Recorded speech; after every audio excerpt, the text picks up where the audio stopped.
And I would like to move in next to introduce to you our speaker on the GI system. And I would like to introduce to you Dr. David Brumbaugh. He assumed the Chief Medical Officer position at Children's Hospital, Colorado in 2020. Previously, he served as Associate Chief Medical Officer from 2015 to 2020, when his primary focus was on inpatient operations. He is an Associate Professor of Pediatrics in the section of Pediatric Gastroenterology, Hepatology, and Nutrition in the University of Colorado School of Medicine. He was previously the Clinical Medical Director for the Digestive Health Institute at Children's Hospital, Colorado. He received his medical degree from Vanderbilt University School of Medicine and completed his pediatrics residency at Children's Hospital, Colorado, where he was chief resident in pediatrics. He was a general pediatrician for 3 years in the Yakima Valley, Washington area before returning to Children's Hospital, Colorado for a fellowship in gastroenterology. He currently serves on the executive committee of the section of Gastroenterology, Hepatology, and Nutrition of the American Academy of Pediatrics. So you're quite a busy man, Dr. Brumbaugh. Thank you for being with us today. Thank you, Nicole, for the kind introduction. Let's see, I'm going to go ahead and share my screen.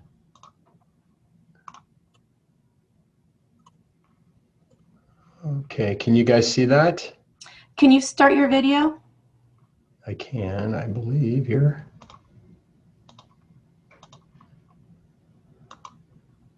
Oh, I see your box. Let's see, I clicked, it's just registering here. Okay.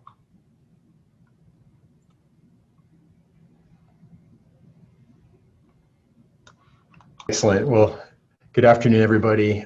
Thank you so much to the MDA for the invitation to spend some time with you this afternoon. I'm really looking forward to this. Go ahead and share my objectives with you. So there are critical issues I like to discuss in the clinic with my patients, and I'd like to share with those with you today. First, we'll talk about some of the nutritional aspects to Duchenne that I think about, and then we'll go over what I see as the key gastrointestinal problems for boys and young men with Duchenne, specifically swallowing dysfunction, gastroesophageal reflux, and then we'll spend the majority of time on constipation. And Nicole gave a very kind introduction, but just to orient you as to my experience with Duchenne, I was fortunate to be one of the co-authors for the GI and nutrition section of the Care Considerations that were published in 2018. And I've participated in all our multidisciplinary clinics for neuromuscular patients, including Duchenne, at Children's for many, many years. And it's really been one of the highlights of my clinical career. I will say that I think everyone will find that we'll be talking about more than you ever wanted to learn about poop today. And I'll ask your forgiveness because this is something that we as gastroenterologists do all the day, but you may not be entirely used to. But it's really important because I see it as one of the most common issues that I see in the clinic. So over the years, as I've been caring for boys and young men with Duchenne, I've realized that each one is unique. And so as we review some of these key nutritional and GI issues, I do want to emphasize that you or your sons may not be affected by these problems, may have some of these problems. So this is general education, but every kid is different. So there are a couple specific issues in terms of our nutritional management of patients with Duchenne muscular dystrophy. The first is that it can be challenging just to get accurate measurements of weight and height. And we use those measurements to make estimates of nutritional adequacy. Is the weight good, or is it too high, too low? And those are challenging if you don't have good data. The second piece is that there are some key nutritional transition periods that I think every family should be aware of. And one of the important recommendations that we made in the Care Considerations was to involve a registered dietitian in the longitudinal care beginning at diagnosis. This is really important. Here in our program at Children's Hospital Colorado, we're fortunate to have a registered dietitian who's been working with children with neuromuscular disease her entire career. and has a great deal of experience and expertise in these specific issues impacting patients with Duchenne. So in terms of getting that accurate data, when we're thinking about weight, certainly just using a stand-up scale is completely adequate while patients are ambulatory, but it gets more problematic when patients are in wheelchairs. The availability of wheelchair scales, as we know, is variable, but it becomes essential to getting an accurate snapshot of what a patient's weight is. When we're thinking about height, if our patients can stand with their feet flat, we use just a normal stadiometer to measure their height. But when they're non-ambulatory, accurate measurements of length or height become quite challenging. And so clinics have developed really alternative ways to do this. One is what we call a segmental length, where we'll actually use a tape measure and kind of measure the lower leg, measure the upper leg, the abdomen, etc., and then add those lengths together to estimate the height. There are other clinics that have used just a single bone, such as one of the bones in your arm, to extrapolate what the height is. But it becomes a challenge, and what I encourage clinics to do is really develop a technique that they become comfortable with over time to estimate what the true height of a patient is, because we use those weight and height measurements to really estimate how we're doing nutritionally. With those data, we can then make recommendations to families, and our recommendations often are focused on the key transition periods that predict fairly reliably nutritional status in our boys and young men. The first is the early to late ambulatory stage and early non-ambulatory. The second critical period is late non-ambulatory. So as a start, I'll share with you this curve, this graph, excuse me, that compared what we call the body mass index. Body mass index is a calculation that includes a weight measurement and a height measurement, and basically is a relative scale of how much adipose or fat tissue you have in your body. So the higher BMI, the higher your relative amount of fat tissue is. And so in this graph, we compared the body mass index of boys with Duchenne, 2 to 12 years old, compared with unaffected boys. And the bold lines here are boys with Duchenne, and the dotted lines is the general population of boys. And what you can see here is, especially as you get to kind of ages 6 to 12, that there's a shift. And our Duchenne boys have relatively more adiposity on this graph compared to unaffected boys. So using our standard growth curves in clinic for the general population probably is not appropriate for our boys with Duchenne, who are experiencing more adiposity in that kind of late school age, late elementary school age period. One of the drivers for that is corticosteroid use. So in this graph, again, looking at body mass index, the bold line are patients who are taking steroids. The dotted lines are patients who did not take steroids. And you can see there's a shift upwards in all of the curves of patients who were on the corticosteroids for treatment. So that's a big driver. So we know in that early to late ambulatory phase that corticosteroid therapy, just based on its biochemical effect on the body, increases adipose or fat tissue in our boys.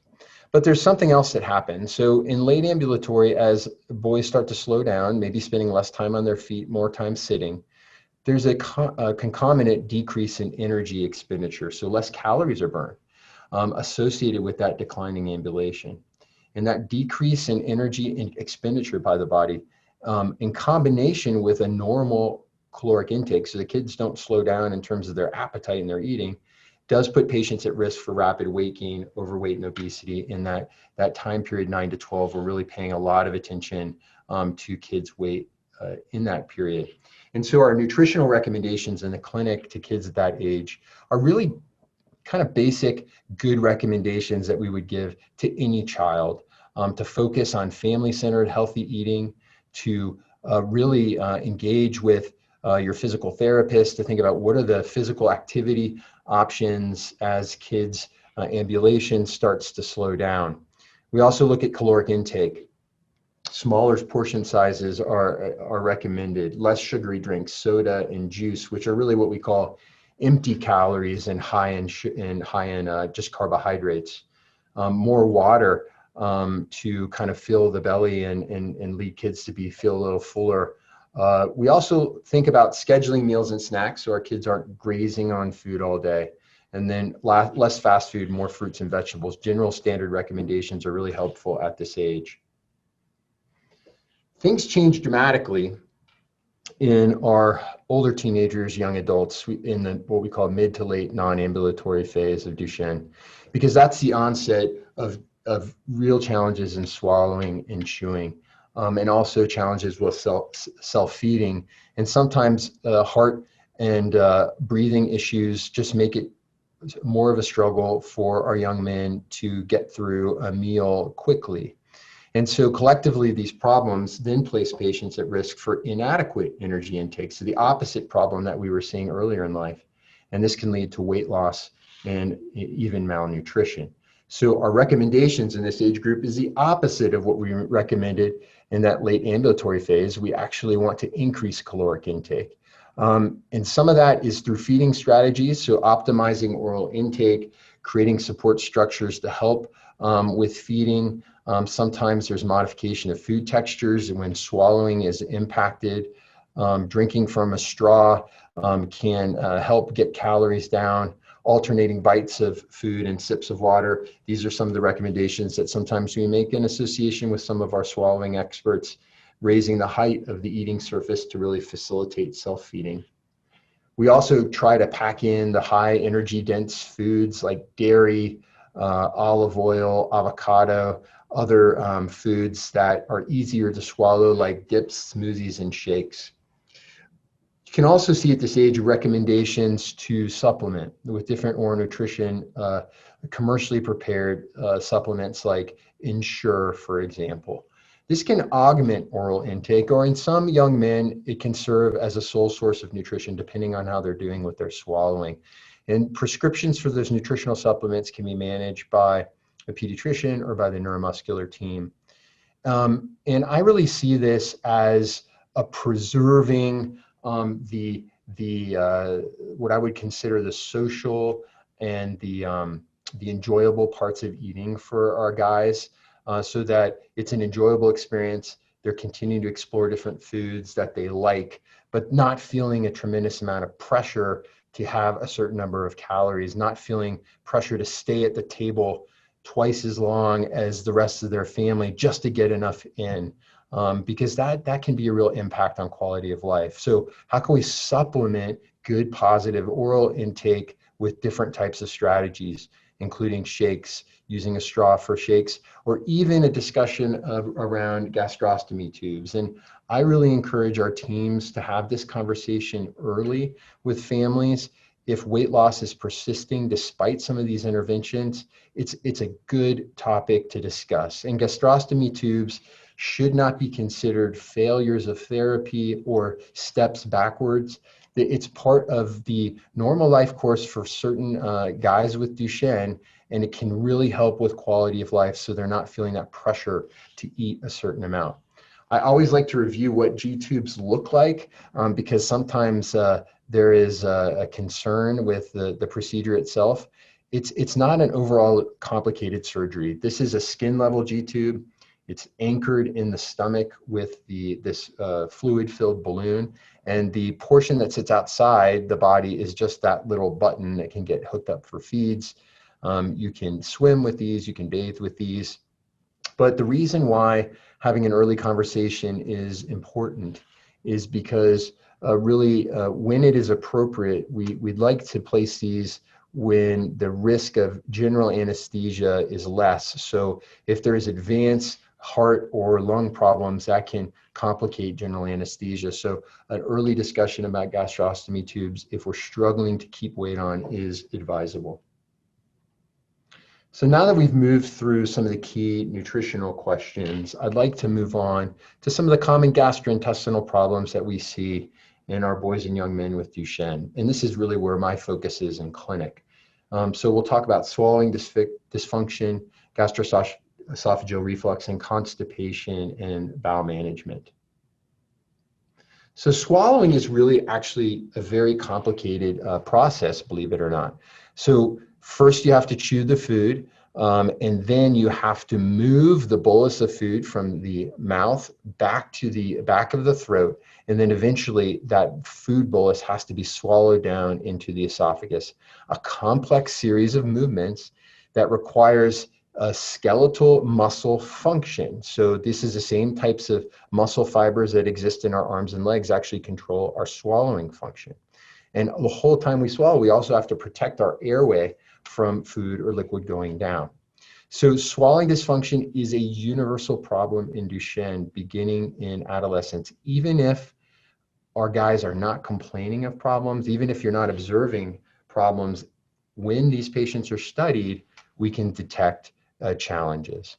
And this can be with any part of the chewing and swallowing process, either what we call the mastication or using your teeth to chew it up, how quickly you can move that food bolus towards the rear of the throat, or also is there food left over after a swallow? We call that pharyngeal residue, the sensation that there's still something in the back of your throat. That's a really uncomfortable feeling and can present challenges. So there's a variety of signs or symptoms. Sometimes the first thing that is noticed is that the mealtime duration is prolonged compared to last year or 2 years before. And that can precede other symptoms such as choking, coughing, gagging, or just frankly, the complaint of difficulty swallowing with specific solid foods such as meats, chicken, turkey, and breads, which tend to be the most problematic. So we ask about these signs and symptoms in our clinic to kind of gauge where we are in the process. And if we detect that there could be a problem, at that point, we like to involve our swallowing and what we call dysphagia, which is the medical term for difficulty swallowing. We like to involve those experts. So that could include speech language pathologists, occupational therapists as part of a swallowing team, folks that have experience working with our young men with Duchenne. And there are a couple types of evaluations that can then be ordered to look at the swallowing mechanism itself. One is a X-ray test called a modified barium swallow, where you swallow a liquid called barium that can be just in a liquid form or sometimes added to food. And that shows up on an X-ray, and they'll actually sit in the radiology area and watch your son swallow, and they can detect challenges either with the movement of the food down. The other type of study is called a fiber optic evaluation of swallowing, or a FEES study. Is a very different type of evaluation that's done by our ENT or otolaryngology experts in conjunction with our swallowing experts. And they actually pass a tiny little video camera through the nose into the back of the throat, and they actually watch on a camera on a TV as our young men are swallowing their food. And they can detect problems just on camera as they're watching that in real time. Based on what they see, they will make recommendations. Sometimes that's altering the food textures we talked about, swallowing smaller volumes of food, or some practice skills, such as a hard swallow where it's a really strong gulp, or a cough and swallow, again, trying to clear any what we call pharyngeal residue from the back of the throat that may be really uncomfortable for our guys. So as we talk about the gastrointestinal tract, and this is a diagram that is a cross-section of a piece of intestine, it's important to remember that we have muscle all the way through our gastrointestinal tract, from our swallowing tube or esophagus all the way down to our large intestine. We actually have a couple layers of muscle, and that muscle is really important for what we call peristalsis, or the propulsion of food and water, food and liquid through the gastrointestinal tract. And that those muscle fibers contain what we call a smooth muscle, which is different than the skeletal muscle you have in your arms and legs. But that smooth muscle, we know, expresses dystrophin, which is the affected protein in Duchenne. And in the mouse model, the MDX mouse model of Duchenne, when they've looked at the smooth muscle within the gut, they've shown that there's a decrease in the contractility, or how well that muscle squeezes, and that there is a consequent decrease in peristaltic activity within the gut in the mouse model. The clinical side in humans, the clinical research side, is a little more muddied. It's suggestive, but not definitive, that transit time, so the time it takes for food to move through the gastrointestinal tracts, can be prolonged in Duchenne. However, it's not necessarily the case that when we study patients with Duchenne and find a prolonged time that necessarily correlates with patient symptoms. So it's not entirely clear. I would say, in my perspective, I think that the muscular function of the intestinal tract is quite resilient, even in patients with Duchenne, in moving things through.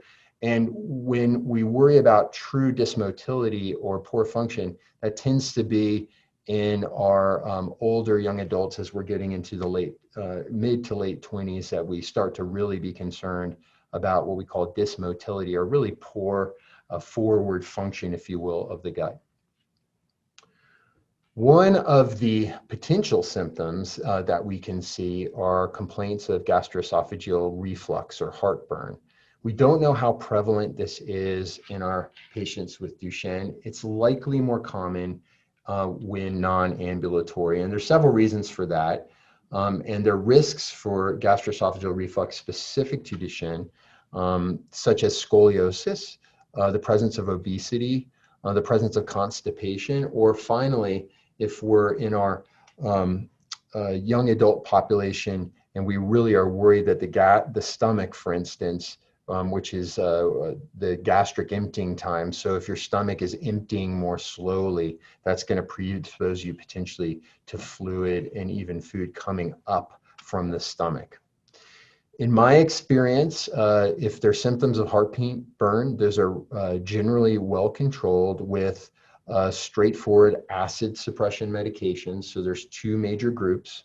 One are called histamine 2 receptors, blockers, such as Pepcid, and a different group are proton pump inhibitors. Prilosec, Prevacid, Nexium are examples of those types of medicines. And taken once daily or twice daily, depending on what type of medicine is prescribed, that often will control heartburn symptoms effectively. I'd like to spend the rest of the talk focusing on constipation and bowel management, because it's really, for me, the most common and important problem that we see in our boys and young men. So just to give you a snapshot of how common constipation is a problem in children, it's up to 3% of all visits to general pediatricians, which is really high for any single complaint. It's up to 25% of visits to see us, pediatric gastroenterologists. But in Duchenne, we know from a good study that was done in 2016 is constipation is present in nearly half of boys.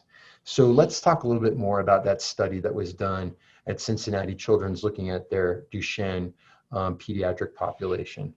The first take-home message is that constipation is under-recognized. So of all the boys that they detected had constipation, only 50% of the kids and their families had a concern going into that visit about the possibility of constipation.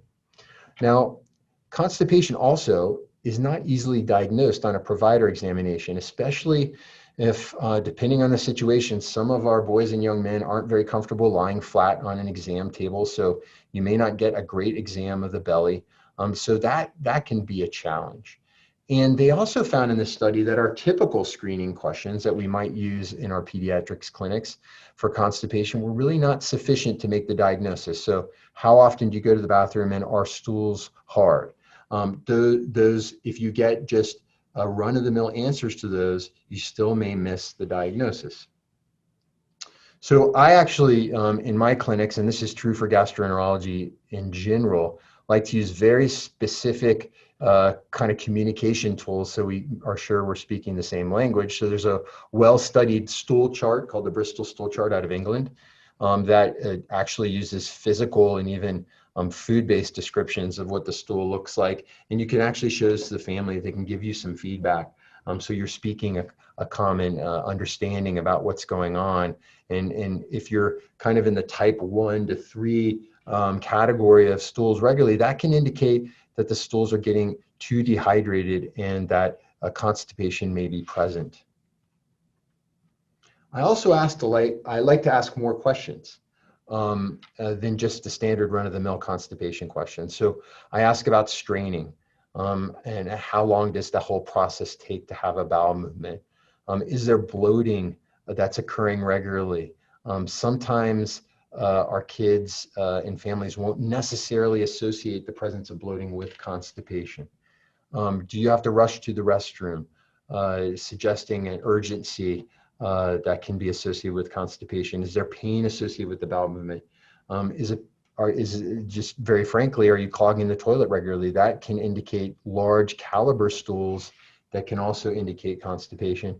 And finally, I do like to ask if patients feel like when they finish a bowel movement, if they feel like they've completely emptied, because that's also important for understanding how successful their current bowel management is. Also from that study, they found that we don't treat constipation aggressively enough in our boys with Duchenne specifically. So of the boys that were diagnosed with constipation, less than half had received any treatment for it. And of those who had been started on medicine, only half actually had successful treatment. Half of those boys taking medication were still constipated, meaning they hadn't actually reached their treatment goal. So that's really important as well. So why is constipation so common in Duchenne? Well, let's review just for a second how the human intestine works. So nearly all of your absorption of nutrients, so whether that's vitamins and minerals or fat, protein, and carbohydrate, nearly all of that occurs within the small intestine within 90 to 120 minutes of eating, okay? Now, the rest of what passes through to the large intestine then as liquid waste enters the large intestine, which really acts as a sponge. Its principal job is to reabsorb water, which does a couple things. It keeps you hydrated, and it keeps that stool from being diarrhea. That's what allows for the formation of formed waste, is that absorptive property of the intestine. However, if that waste stays too long in the large intestine, that sponge has too much time to act on it, and it can dry out or dehydrate the stool, which can contribute to constipation. You can get in more deep detail about the function of the intestine. I mentioned the motility of the intestine. So certain medications may impact the motility of the intestine. The level of physical activity of our boys and young men can impact the motility of the intestine. Diet, of course, is super important. How much fiber exists in the diet? How much water? If you're relatively dehydrated, your colon is going to act even more vigorously to reabsorb water, which can predispose you to constipation. And finally, the coordination of the actual bowel movement, what we call defecation, is important because that involves contracting and relaxing certain muscles. So let's look at this diagram for a second. What allows you to maintain continence is two things. First of all, a muscle actually acts as a sling to hold the rectum at a certain angle that keeps the stool inside your rectum and keeps it from, just falling out all day, which would obviously not be very pleasant. But during a bowel movement, that muscle, that sling, actually relaxes, and then the increase in abdominal pressure, what we call a valsalva or a bear down, that increase in abdominal pressure actually straightens out the rectum, and that creates the conditions for a successful bowel movement. And that's important because I want you to keep that in mind when we get to the next slide and I describe what are some of the predisposing problems. Because as you can imagine, if your abdominal muscles are weak and you're not able to generate that bear down, it's harder to straighten out that rectum, and that can make it more challenging to actually have a bowel movement. But there's additional challenges to bowel habits in our boys and young men with Duchenne. So first of all, they're boys. And so boys are actually more prone to constipation in general. And that tends to be because they get hyper-focused on things, video games, playing sports, etc., and they don't like to just break to go to the bathroom. But there can be other barriers to bathroom breaks, especially in the school setting, that can create challenges. In my experience, our guys with Duchenne become pros at holding it, whether it be urine and stool, especially during the school year. They don't want to draw unnecessary attention to themselves, because if they need assistance going to the bathroom, then that kind of draws attention to them during class. And so they hold it, and sometimes even will decrease their water intake during the day so they have less need to go to the bathroom. And that, as I mentioned before, can predispose to constipation as well. Depending on where they are in their swallowing function, their fiber intake may decrease as they choose more soft and easy to swallow foods. And as I mentioned, physical activity is important in intestinal motility. As they slow down, that less physical movement may slow down, consequently, intestinal motility. And finally, I mentioned that abdominal wall weakness can diminish that ability to kind of bear down, generate that increased abdominal pressure that straightens out the rectum. So how do we manage constipation? So let's start with the basics. We want to ensure that there's adequate hydration. So we talk about goal water intake or fluid intake during the day. We also talk about goal fiber intake. So there is a easy calculation. You take a patient's age, you add 5, and that is the goal of grams of fiber per day, up to 25 grams, which is a good adult fiber intake. We encourage younger kids to listen to their bodies, and that can be especially challenging in our boys that are super busy. And sometimes we insist on a routine where there's actually a dedicated time for a toilet sit after breakfast or after school snack for 5 minutes to give them time to actually try and have a bowel movement.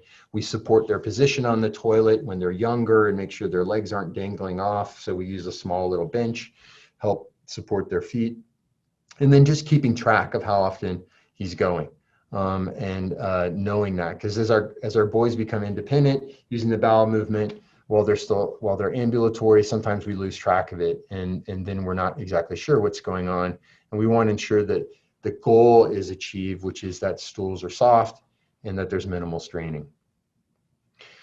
We have 2 different types of laxatives that we'll use if diet and hydration are not sufficient. The first category are called osmotic laxatives. Those act to keep water inside the colon, which keeps stool soft. So examples of that are Miralax, lactulose, and milk of magnesia. Sometimes we need to use stimulant laxatives. These act in a different way to cause cramping and actually movement of the intestine. One of the downsides is they can create dependency if you use them for a long time.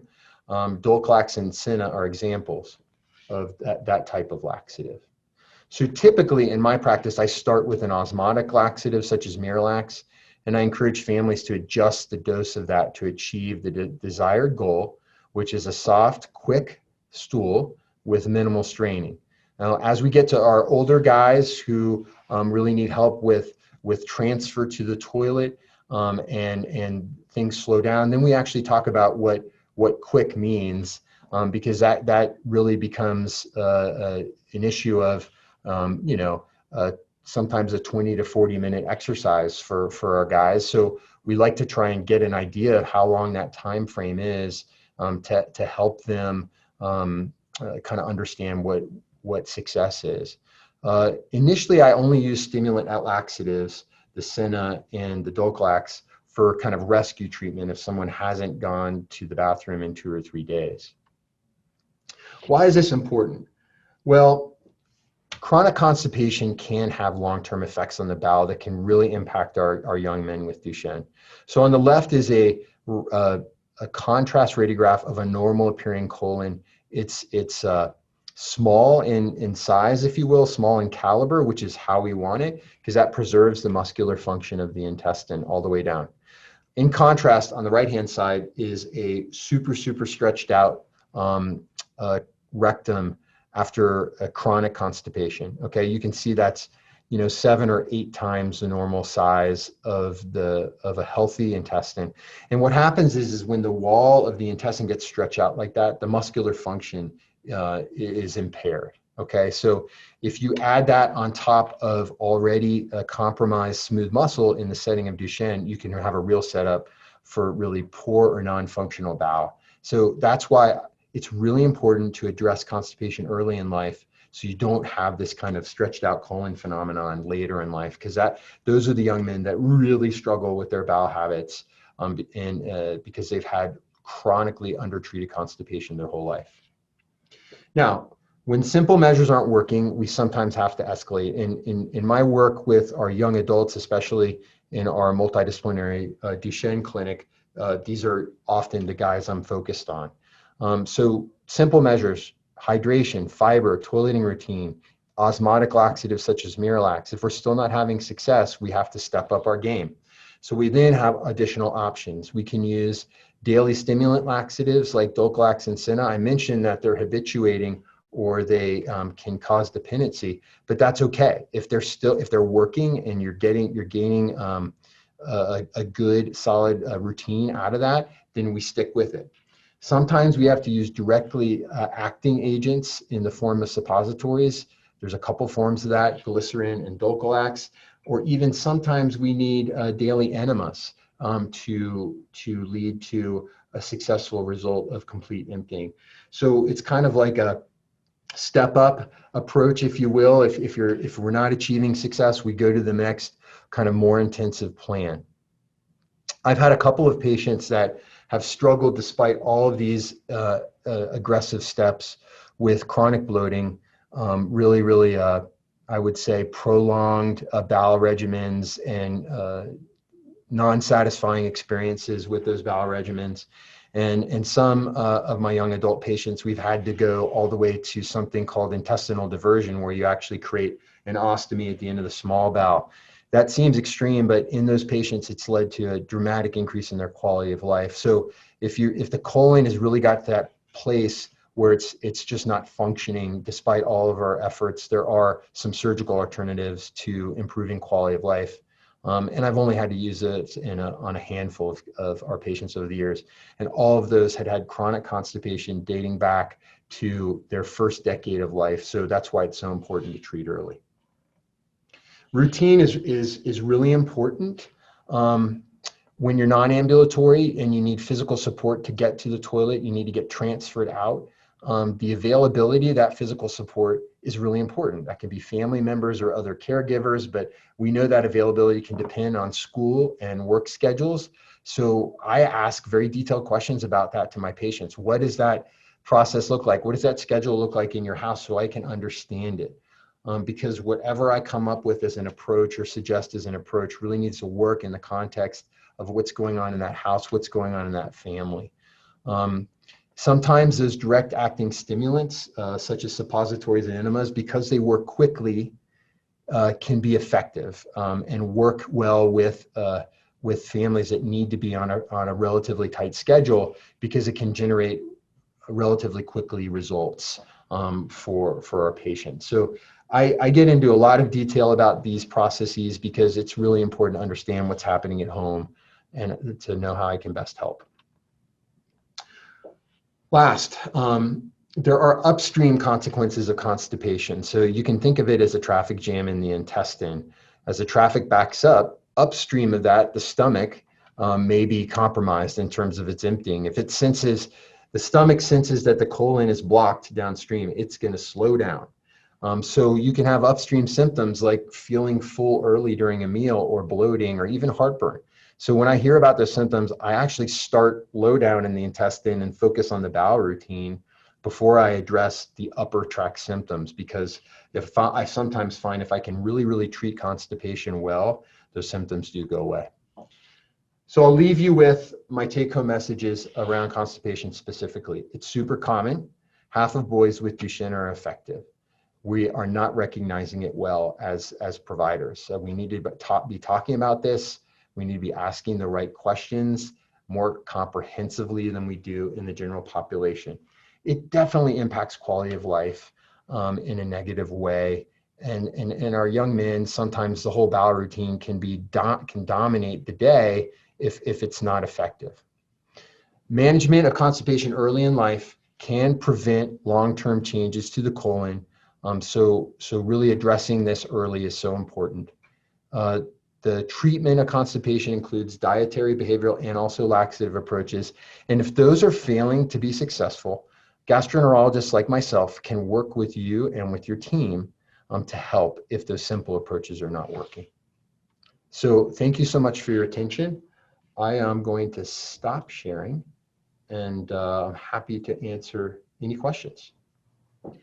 Thank you very much. We do have some questions. First off, do you recommend probiotics? Yeah, so that's a great question. Probiotics are ubiquitous and kind of omnipresent when we go to the stores these days. Probiotics are basically specific strains of bacteria that may have a beneficial impact on the gut. I would say there's not a ton of research to support the use of probiotics in our Duchenne population. However, I would also say that they're unlikely to be harmful. The challenge is, and the reason I don't make a general recommendation for them is because most probiotics you're paying for out of pocket, it can be as high as like 30 to 40 bucks a month. And that's not, so that over the course of the year, that's real money. And without a lot of evidence that it helps, I can't make a strong recommendation, but I can tell you that it's not likely to be harmful. Okay. Do you find a higher prevalence of gastroparesis in people with Duchenne or Becker? Is it possible that medicine can be a cause of that? Yeah, so yes, absolutely. So again, the stomach is an extraordinarily a muscular organ, and it likely probably in the later years of Duchenne can have impaired emptying. Now, I will tell you, in the clinical studies that have been done over the years where they've actually tried to measure gastric emptying in our young men with Duchenne, it's been mixed results. So some studies have shown that gastric emptying is delayed. Others have shown that gastric emptying is within normal limits for someone that age. So it's a little bit of a mixed bag. But I do think that as we are getting into the 20 to 30-year-old period in patients that are struggling with bloating and reflux or heartburn symptoms, that gastric emptying absolutely may be one of the reasons for that, because it's prolonged and taking too long. Okay. We have an anonymous person asked, does long-term Miralax cause or accelerate muscle weakening in the GI tract? So it's a great question, and I think speaks to sometimes the confusion of what categories these different laxatives are in. So Miralax is an osmotic laxative. It actually doesn't get absorbed into the bloodstream or by the intestine to any extent. It stays inside the intestine, and all it does is draw water into the intestine. So it doesn't cause any weakening or any dependency of the gastrointestinal tract. It's very safe for long-term use. Can you take too much of it during a day? That's a great question. I get that all the time. There's only one symptom if you overdose on Miralax, and that's diarrhea. It won't cause any other problems. But that's an important point because obviously we want to find that sweet spot. We want the stools to be soft, but we don't want them to be diarrhea. So that's why I always encourage families to, hey, have some license in titrating the dose of the medicine. You're at home, you're with your son, you know what the result is, and you can make adjustments to the medicine to find that sweet spot for him. Well, and I would think too, some days you might need more than other days, so finding that balance might be a little difficult because you eat things differently every day. And it's a good point, Nicole. I do find that consistency in use of Miralax is important. If we're using it, certainly adjusting the dose a little bit is fine, but if we're using it one day and then skipping 2 days, it doesn't tend to be as effective. Okay.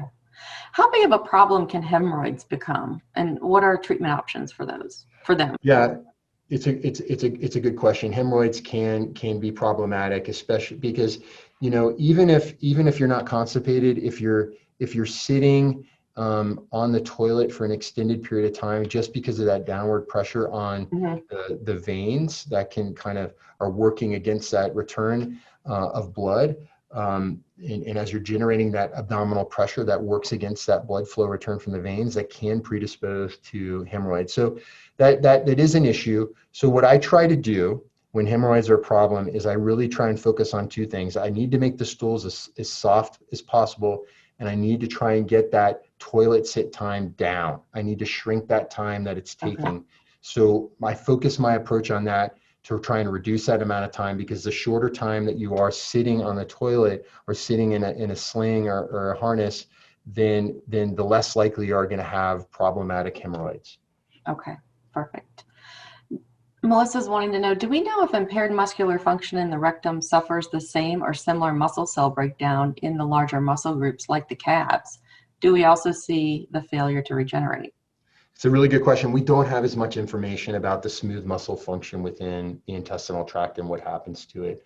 Okay. We know that dystrophin is present. We know from some of the animal studies, the rodent studies, the mouse model studies, that it's likely that the dysfunctional dystrophin protein in smooth muscle is important clinically, but we don't know as much about the muscle breakdown. To do that, we would have to get kind of full thickness biopsies, full thickness surgical biopsies of the intestinal wall, which would be really a challenge. But my guess is, based on having cared for a lot of patients over the years, is that there probably is breakdown and failure to regenerate, because we just see more aggressive problems with bowel function the later in age. So I think it's reasonable to suggest that there is probably something happening there. Okay. And daily enema programs, do those or other intensive programs have a dependency concern like using X-Lax? That's a really good question. So it depends on what the enema contains. So often I just start with salt water, and actually just putting salt water in the intestine actually stretches it and causes the intestine to then contract and squeeze. So just the pressure from the water causes the intestine to squeeze, and sometimes that's enough to generate a good bowel movement. But sometimes we do have to put additional stimulants into the enema solution to get a good result. So if we have to put something like Dulcolax in the enema solution, that again can have a dependency concern. So it really depends on what you put in there. There's a lot of different things that we can add to the enema solution that aren't likely to cause dependency. The addition of something like Dulcolax to the enema solution would be a third or fourth ingredient addition after I've tried a lot of other things, if you will. It's got to be hard trying to find that balance between being, relying on that method and not relying on that method, and it's got to be kind of hard. Well, it speaks, Nicole, to the uniqueness of every patient, and how, especially in our young adults, how important it is to individualize the treatment plan for them, and because every circumstance is a little bit different. Exactly. And hopefully, too, all those folks that are attending Care Center are seeing their GI doctor. We do have one last question that has come in. How often do you recommend x-rays of the abdomen? Yeah, well, the x-rays of the abdomen don't tend to be particularly helpful in my experience, and I'll tell you why. It takes several days to make the journey from the very beginning of the colon to the very end of the colon, for our liquid to solid waste. So every single human being, every one of us, if you took an x-ray of our abdomen right now, you'd see stool in our colon, because that's physiologic and normal. And so, what differentiates normal from abnormal on an x-ray? There have been lots of studies that have shown that radiologists and gastroenterologists are not very effective at telling that difference. So I'm very cautious about that. I find that I can learn way more sitting down with you and talking to you about what's going on with your son's bowel function, and just getting that historical information. That is way more helpful to me than any x-ray has ever been. Okay, that's a great answer. Thank you. And we'll just finish with these two, and then we'll move on to hear Sarah. Should a 20-year-old see a GI doctor regularly? Our neuro or PCP has always managed my GI issues. Yeah, so it's a good question. I think I don't think it's absolutely a requirement for gastroenterologists to be involved in every patient. If you're not experiencing any concerns at all with your bowel function, if you're not experiencing any other symptoms, and I'm not sure it's entirely necessary. And a neurologist or a pediatrician or internist that's very familiar with Duchenne could probably manage a lot of these issues. It's really, I think, if any of those things start to kind of add up and those symptoms start to accumulate, then that's when you probably want to get a gastroenterologist involved. Okay. And this person says, haven't recent studies proven that stimulant laxatives don't cause dependency? Yeah, it's a really good Are you aware question. of that? The dependency function, it probably is a little bit overwrought Okay. in the stimulant medication. So I wouldn't worry about it too much. I would trust your team to kind of manage that side of using the stimulants. I think if they're effective in helping with establish a really good bowel routine, the benefits of using them far, far, far outweigh any concerns I'd have about dependency. So it's a good question, and we shouldn't dwell too much on that problem. Perfect. All right. Well, we got through all the questions, and it was a great presentation.